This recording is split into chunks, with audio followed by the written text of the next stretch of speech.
Hola, ¿cómo están? Bienvenidos a su programa Latidos de Vida Más Allá del Cáncer. Que les habla es el doctor Absalón Montoya. Recordar que el espíritu del programa es generar cultura, generar conocimiento y despertar la responsabilidad y compromiso con el cuidado de la salud, enfocándose en lo que es la prevención y el diagnóstico precoz. Recordar que más allá de la baja incidencia de algunos cánceres, cada paciente representa una vida y cada paciente tiene su propia historia y representa y conforma la familia.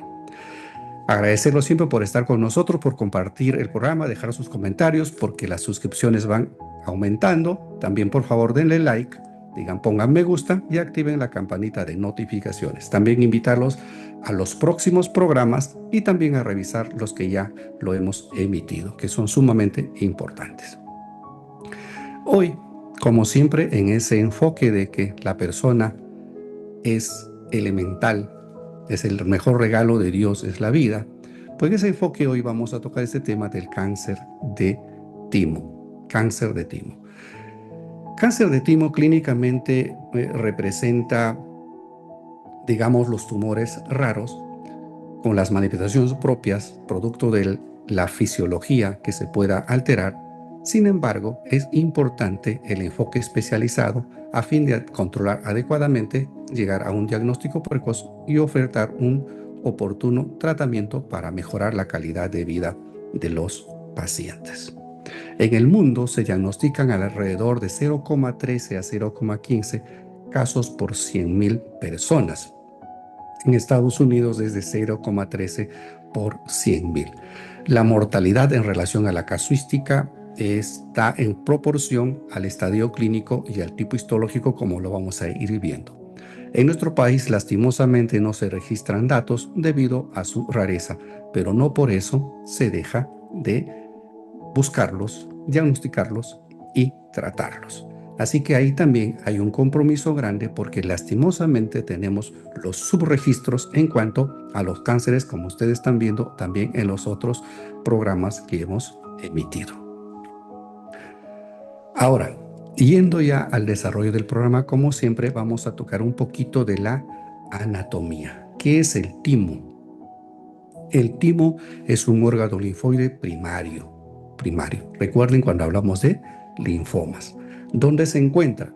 Se encuentra en el mediastino anterior, en la parte superior. ¿Qué es el mediastino? Lo hemos repetido también. El mediastino es esta cavidad, esta como una celda que está en el pecho, en el tórax, en la parte media entre los pulmones. Entonces, el mediastino anterior va a estar en relación a este huesito que es el esternón, detrás del esternón y delante del pericardio que envuelve al corazón. En ese espacio, ahí en la parte superior, está el timo. El timo es una glándula que desarrolla su máximo tamaño y peso a la edad de la pubertad y luego va disminuyendo hasta atrofiarse y convertirse en un tejido adiposo. En el nacimiento, este órgano mide aproximadamente 5 centímetros de largo por 4 centímetros de ancho y 6 milímetros de grosor. Como decía, en la pubertad alcanza el máximo desarrollo y peso, llegando a pesar entre 30 o 50 gramos. Asimismo, también en el adulto va disminuyendo de tamaño y peso. Y del peso de 15 gramos en el adulto pasa a aproximadamente 6 gramos por encima de los 70 años.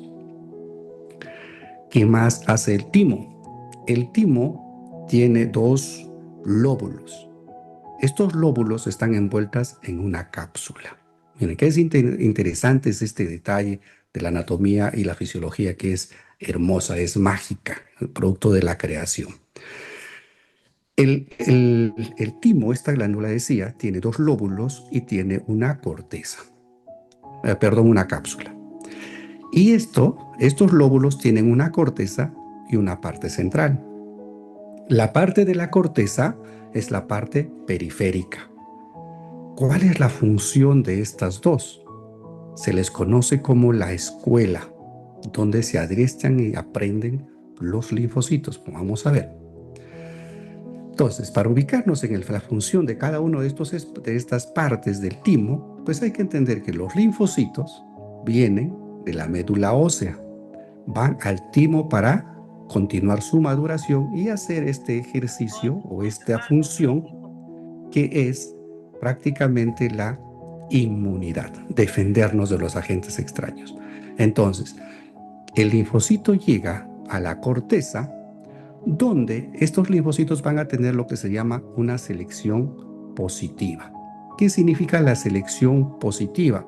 Estos van a completar su maduración y su función y en ese espacio van a evitar que sean agredidos por otros factores que se llaman anticuerpos. Y asimismo también se va a evitar o va a anularse aquellos que no desarrollan su función. Por otro lado también, cuando ya pasan esa barrera de la corteza, van a ir a la parte de la médula central. Estos linfocitos que han logrado sobrepasar se van a entrenar, los van a poner a prueba. ¿Hacen quiénes hacen? Los macrófagos y unas células especiales que se le conoce como los corpúsculos de Hassall. ¿Qué hacen?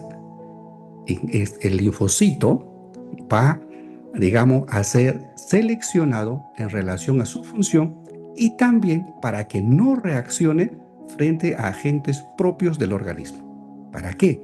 Para no generar enfermedades inmunológicas o autoinmunes, que nosotros no vamos a autodestruirnos. Entonces, eso es la función elemental y básica para entendernos. Entonces, ahora conociendo un poquito de la magia que tiene este órgano, anatómica y funcionalmente hablando, que tiene mucho que ver con la inmunidad en relación a los linfocitos T, pues ahora vamos a ver cuáles son los factores de riesgo que conllevan a desarrollar esta enfermedad. Dentro de los factores de riesgo aún no están determinados, o sea, no existen estos, digamos, factores como en otros tejidos, en otros tumores, que sí tienen una relación directa. Sin embargo, están asociados a trastornos autoinmunes, especialmente a la mastemia gravis, que está en una correlación aproximada entre los 24 y el 50%. Paréntesis. ¿Qué es la miastenia gravis? Es el nombrecito medio raro. Es una enfermedad autoinmune neuromuscular crónica que produce debilidad y fatiga rápida de los músculos. Los músculos son flácidos, como en otras palabras, no se contraen adecuadamente y no guardan esa fuerza. ¿Por qué? Porque existen ciertos anticuerpos, ¿no?, generados en el organismo que bloquean este receptor que está en el músculo, que se llama el receptor de acetilcolina, que hace que el impulso nervioso llegue al músculo y se contraiga. Entonces, la miastenia gravis, eso está bloqueado, por eso el músculo es flácido. ¿Y qué es lo que produce, por decir? Caída de los párpados, se llama ptosis palpebral, una visión doble, o también puede producir una visión borrosa. Asimismo, debilidad en las piernas, debilidad en el cuello, en los brazos, alteraciones también para poder masticar o poder tragar, o también para poder movilizarse adecuadamente en forma coordinada. Recuerda también que si hay músculos, todos los músculos se alteran, va a haber dificultades para hablar. Muy bien, cerramos paréntesis y ahora vamos a continuar con los factores de riesgo.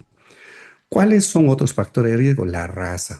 La raza se habla en la literatura de los que tienen ascendencia asiática o los afrodescendentes. La edad, decíamos, por encima de los 50 años. Recordar siempre que no se han identificado, como dije al inicio, factores ambientales. Ahora sí, continuamos. No sin antes decirle que por favor denle like, ¿no?, y compartan la información. ¿Qué molestias tenemos? ¿Qué signos y síntomas? Recordar que síntomas es lo que usted manifiesta y signos es lo que yo encuentro en la evaluación. Por eso se llama signos y síntomas, parte de la semiología médica. Los tumores tímicos pueden ser asintomáticos, ¿no? No son de dar síntomas hasta que hayan crecido, hayan avanzado el tamaño y hayan comprometido otras estructuras. Entonces, al inicio son asintomáticos. Pero, ¿qué pasa si ya va creciendo y va a comprometer o comprimir la zona del sistema respiratorio? Entonces, si es así, vamos a generar tos persistente, dolor torácico, dificultad para respirar, que se le conoce como disnea. Puede haber también ronquera, o sea, compromiso respiratorio. Adicionalmente, si compromete, si comprime a este nivel los vasos que salen o que llegan al corazón, sobre todo la vena cava superior, no comprime, se le conoce como síndrome de vena cava superior. Y aquellas personas que padecen de estos tumores habrán visto, tanto en el día a día, ¿no?, de sus pacientes o familiares o mismos pacientes han constatado que hace. El cuello se pone grueso, ¿no? Se pone grueso y la cara también se pone redonda, se hincha, ¿no? Se hincha. Y las venas se ponen tortuosas, ¿no? Se ponen como esas varices, pero así tortuosas alrededor del cuello. Eso es síndrome de vena cava superior, que para contexto de atención es una urgencia versus emergencia. Adicionalmente, pues, como síntoma vamos a encontrar los síndromes paraneoplásicos que se le conocen, o sea, los que están en correlación con el cáncer. Y en este caso es la miastenia gravis, como decimos previamente, que produce debilidad muscular. Bien, ¿correcto? Entonces ya estamos en la secuencia. Recordar, entonces, que lo que estamos hablando más acá es de la miastenia gravis, que podría estar en relación al timo. Entonces, que podría estar en esa correlación, ¿no? Entonces, eso debe quedar como, digamos, resumen de esta partecita. Diagnóstico y tratamiento. ¿Qué hacemos con diagnóstico y tratamiento? En primer lugar, el diagnóstico, lo más elemental, lo que tenemos a la mano es una radiografía de tórax. Eso es lo más elemental, lo más rápido. Entonces, cuando hay en la radiografía de tórax, ¿qué vemos? Una parte, digamos, del mediastino que se llama ensanchado, los pulmones como un poquito desplazados, ¿no? Mediastino ancho, ojo, algo puede haber ahí, una radiografía de tórax. Y obviamente la tomografía computarizada de tórax nos va a servir, la resonancia magnética también. El PET scan nos puede servir para determinar si hay enfermedad en otro lugar, sobre todo metastásico en algunos casos. La resonancia y la tomografía para ver si invasión local, si a dónde más abarca, si hay ganglios, etcétera, etcétera. Esos estudios son parte tanto de la enfermedad como también del estadiaje, o sea, a dónde más se fue, siempre he dicho. Pero lo elemental, el conocimiento, es que los diagnósticos son por patología, diagnóstico histopatológico. Entonces, si tenemos una tumoración en el mediastino y pensamos en un timoma, pues vamos a hacer una biopsia. Y hay paréntesis. No es malo hacer una biopsia, hay que saberlas hacer las biopsias, porque muchas veces me consulta o escuchamos también, ¿no? No quiero que lo toquen el tumor. Si lo tocan se va a otro sitio. Pero ¿cómo sabemos el diagnóstico? Recordar que si estos procedimientos serían dañinos, perjudiciales, no lo haríamos. Lo hacemos con todos los cuidados. Y en relación a la biopsia, también hay algo importante, que tenemos que usar los métodos de biopsia. Entonces, si tenemos una tumoración, podemos hacer lo que se le conoce como la BIPA, ¿no? Es una biopsia por aguja gruesa, ¿no?, que ingresamos con guía tomográfica. La tomografía, ingresamos directamente al tumor y tomamos la muestra. Hay otra que se llama el BAF, el biopsia por aspiración de aguja fina. Ponemos ahí, a veces hasta sin anestesia, pinchamos y aspiramos. BAF. Ya tenemos la citología. La diferencia es que en la primera tenemos un tejido. ¿no? Y la segunda tenemos solamente células. Por eso en uno se llama biopsia histopatológica y la otra es citología. Pero adicionalmente, como podemos tomar biopsias, también se puede hacer por cirugía, se puede hacer con cirugía abierta, que se llama mediastinostomía o esternotomía, o sea, se corta este huesito y se ingresa para tomar una muestra, o también se puede hacer por videotoracoscopía, o sea, por comúnmente conocido como la laparoscopía.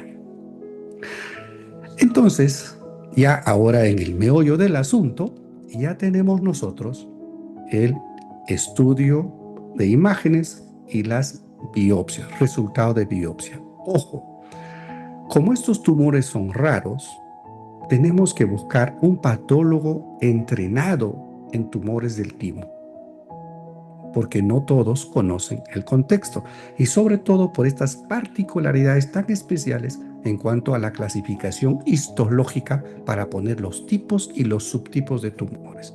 Recordar que en el timo puede haber tumores benignos y tumores malignos. Nosotros obviamente estamos abordando de los tumores malignos, por eso hablamos cáncer de timo. Entonces, yendo a eso, tenemos que ver la clasificación que lo da la Organización Mundial de la Salud. Y dentro de ellos tenemos la clasificación de los timomas. Los timomas con sus subtipos histológicos.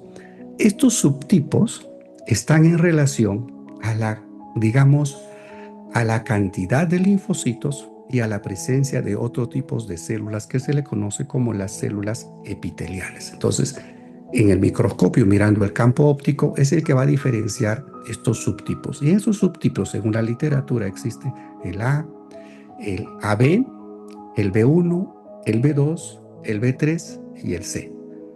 Y ustedes dirán, pero ¿para qué el autor nos dice estas letras, estas cosas? Justamente es elemental para el conocimiento de si es benigno o maligno o el grado de malignidad, y esto establece el pronóstico.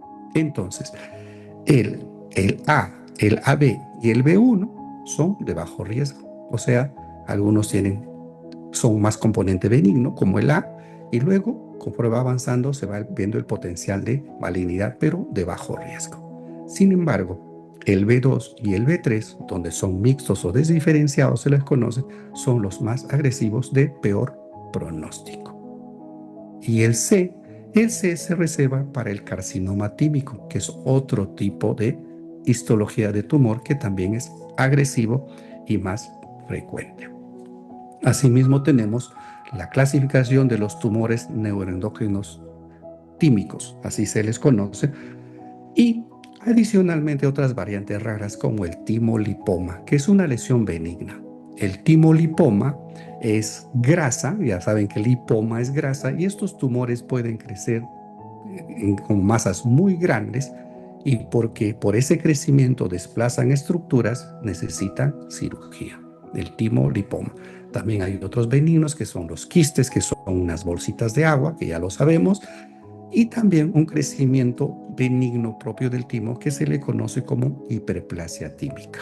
Son estas tres cositas como benignos. Timolipoma, recordar timolipoma, quistes, hiperplasia tímica. Pero es solamente para conocimientos.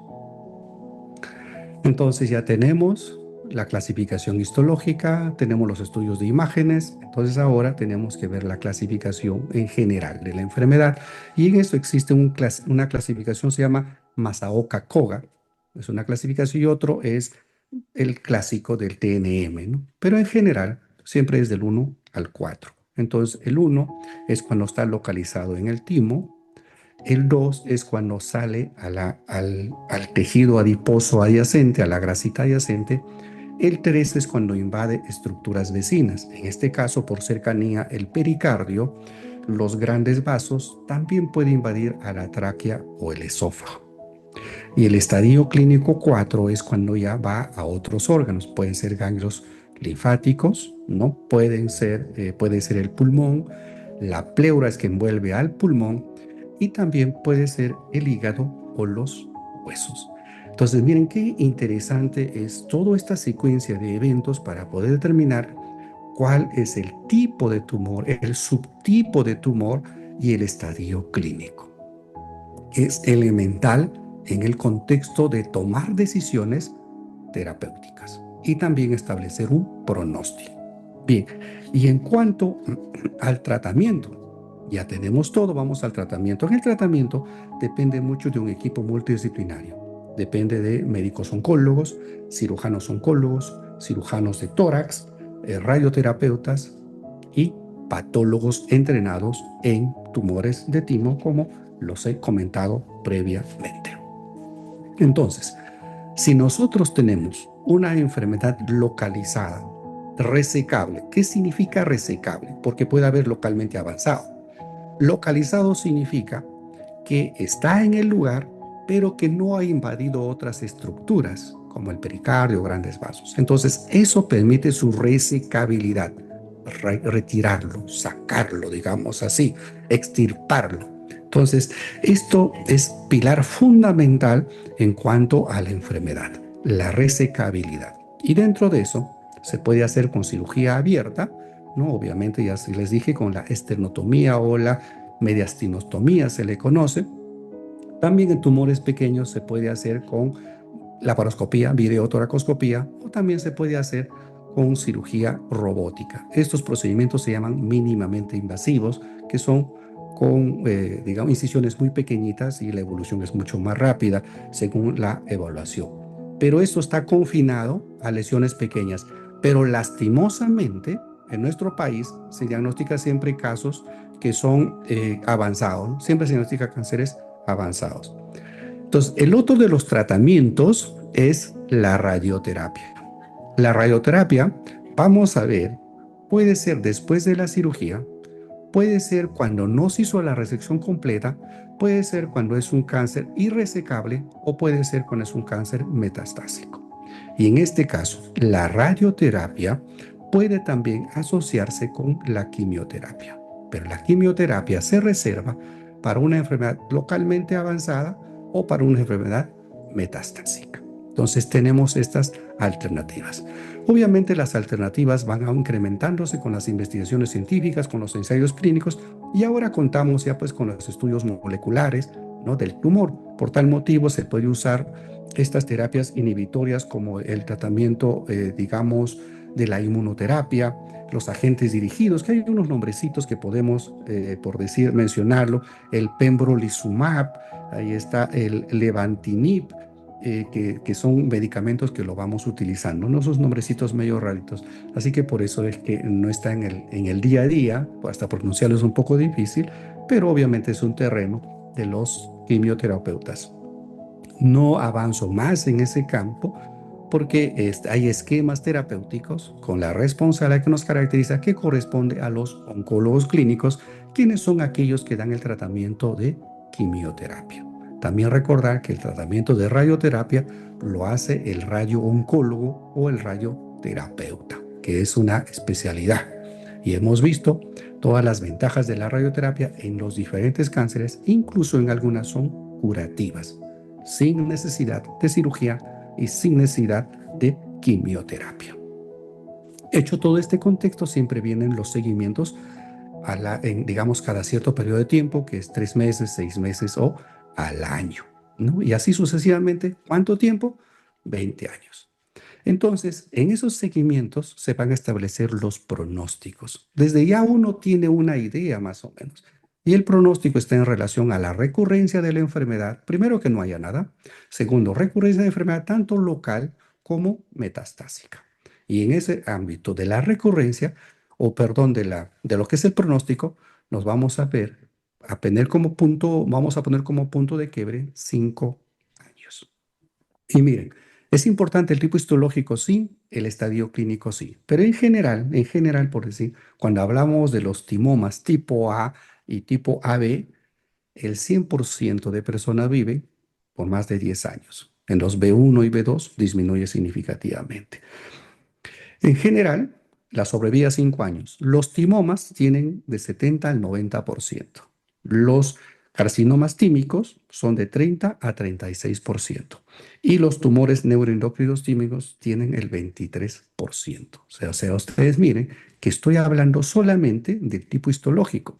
Y si a eso le agregamos, obviamente, los estadios clínicos, tanto inicial como metastásico estadio clínico 4, los pronósticos son más sombríos, considerando también este carcinoma C o carcinoma típico que lo decía en la descripción. ¿Por qué? Porque son agresivos y de crecimiento rápido. Así que eso es el contexto. ¿Qué secuelas nos quedan? Quedan secuelas físicas, pues quedan producto de los tratamientos, cualquiera que sea, y de la misma enfermedad que se suman, quedan dolores crónicos, disfunción respiratoria, complicaciones neuromusculares como la miastenia gravis y los efectos secundarios clásicos como la neuropatía periférica, etcétera, por la quimioterapia y la fibrosis por la radioterapia. Como secuela emocional, siempre queda pues este contexto de la ansiedad y la depresión, ¿no? Está sometido permanentemente a un estrés. Entonces, amerita un manejo multidisciplinario y sobre todo apoyo de la familia y el apoyo profesional de los psicólogos oncólogos. ¿Por qué llegamos a un diagnóstico tardío? Nuestro sistema de salud no funciona, tanto como parte de nosotros como pacientes, de los servidores de servicio de salud y de los sistemas de salud. Eso ya es repetitivo, así que tengo un compromiso por mejorarlo. Pero adicionalmente podemos decir, ¿por qué no? Porque la rareza de enfermedad es rara, porque no lo pensamos, porque los síntomas son específicos, incluso los profesionales de la salud no conocen el tema, que los invitamos a revisarlo. Así que nuestro compromiso es mayor. Bien, creo que hemos corrido un poquito en aras de los tiempos para ustedes, que es valioso. Para nosotros brindar la información también es sumamente valiosa. Así que muchas gracias por estar con nosotros. Suscríbanse, compartan la información y que todo sea bonito. Y recordarles que más allá de la enfermedad, siempre existe el espíritu, siempre existe ese latido por el cual podemos vivir. Le decía al inicio, siempre disfrutar de este regalo que Dios nos dio, que es la vida. Muchas gracias, bendiciones, a compartir en familia. Chao, nos vemos.